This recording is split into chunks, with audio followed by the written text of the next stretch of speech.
ya msaada wa kisheria wa wasanii. Nadhani hii ni kwa namna gani inaenda kupunguza ama kumaliza changamoto za wananchi wa maeneo haya, ama kwa namna gani inaweza kuwa msaada kwa wananchi. Subiri kidogo, tutaanza na jina lako. Twende.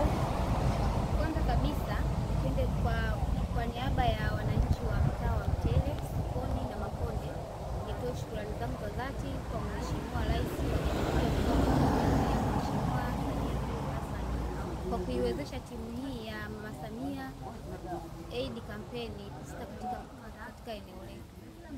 Timu hii imeweza kutoa elimu juu ya masuala ya ardhi, juu ya masuala ya ndoa na masuala ya mirathi kwa wananchi. Kiukweli wananchi wamefurahi, wamepata elimu kuhusiana na mambo hayo, wamepata uelewa mbalimbali ambao walikuwa na maswali wasiokuwa na majibu yao, lakini timu hii imeweza kutoa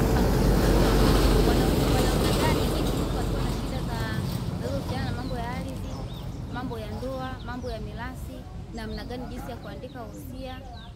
Lakini pia timu hii imeweza kusaidia kusikiliza kero ya kwa mwananchi mmoja mmoja, anatoa kero yake, na baadhi ya kero wameweza kuzitatua papo kwa papo, zile ambazo zilikuwa ndani ya uwezo wa kuzitatua kwa muda huo wamesaidia.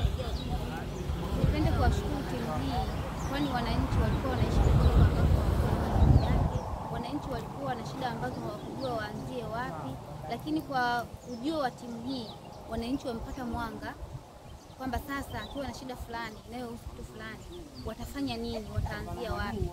Na kuna baadhi ya wananchi pia walikuwa wameshapeleka sehemu fulani matatizo yao, hawakuridhishwa na huduma, lakini kwa ujio wa timu hii wamepata mwanga na mwelekeo kwamba wafanye nini. Timu imetoa ushauri mzuri. Hivyo tunamshukuru Mheshimiwa Rais kwa kuiwezesha timu hii kufika na manispaa ya Lindi, kata ya Mingoyo, kijiji cha Kwaya. Wananchi wamefurahi, lakini mimi pia mtendaji wa mtaa nimefurahi, kwani na mimi pia nimejifunza, nami nimenufaika. Namshukuru Mheshimiwa Rais. Ninaomba timu hii isiwe mwisho tu leo kufika hapa, waendelee, kwani huduma imewafurahisha wananchi na kuna kitu wananchi wamekipata. Namuomba Mheshimiwa Rais